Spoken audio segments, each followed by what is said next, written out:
правильно ли я понимаю, что вам позвонил человек, которого вы не расслышали, соответственно, вы ему не сможете перезвонить, и вы пришли в суд, рассчитывая, что эта работа будет оплачена? Я не могу ответить. Почему? Посмотрит на телефон. Почему? Затрудняюсь ответить. Тогда у меня вопрос, готовы ли вы предоставить суду телефонный номер для того, чтобы вообще вас идентифицировать? Потому что сейчас как-то, вы находитесь в сложной ситуации, я стараюсь корректным быть, но вы не можете подтвердить свои профессиональные навыки. Это меня как раз абсолютно не интересует, мне больше интересно, кто пригласил эксперта, потому что уважаемый суд, он в ваш суд пришел. Я-то здесь что, я получу свою и уеду, но... Ну, он сейчас достанет 3 стакана, наперсток, и тоже будет это все. Вот мы будем называть это судебным следствием. Извините, пожалуйста, у вас по осмотру накопителя еще вопросов будет? Нет, Ваша честь, я как-то не очень понимаю.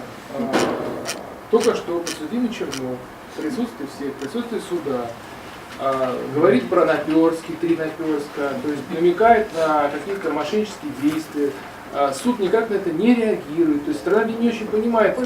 Суд считает, что такие высказывания подсудимого Чернова в адрес приглашенного судом специалиста являются допустимыми. Приглашенного следователя, специалиста, уважаемый прокурор. Суд удовлетворил ходатайство защитника Гигаляна, суд его удовлетворил. Пришел специалист. Сторона обвинения не знает технически, как все это происходило. Со стороны обвинения специалист пришел по решению суда. В присутствии всех подсудимый Чернов наносит оскорбление приглашенному специалисту, который, в принципе, наверное, сейчас бы мог находиться на работе, заниматься своими прямыми обязанностями, или дома, или на даче. Он пришел и выполняет те действия, которые его призвали здесь выполнить, не по собственной инициативе. Подсудимый его оскорбляет, все улыбаются, все довольны. Мне кажется, что это уже переходит границы. Подсудимый Гигалян по адресу... Прошу прощения, защитник Гигалян в ходе всего следствия ведет себя, как сторона обвинения считает, просто вопиющим образом недопустимым. То есть, если дать понять подсудимым и защите, что это всех устраивает, оно у нас так и будет продолжаться дальше. Вот сторона обвинения предлагает поставить на этом точку.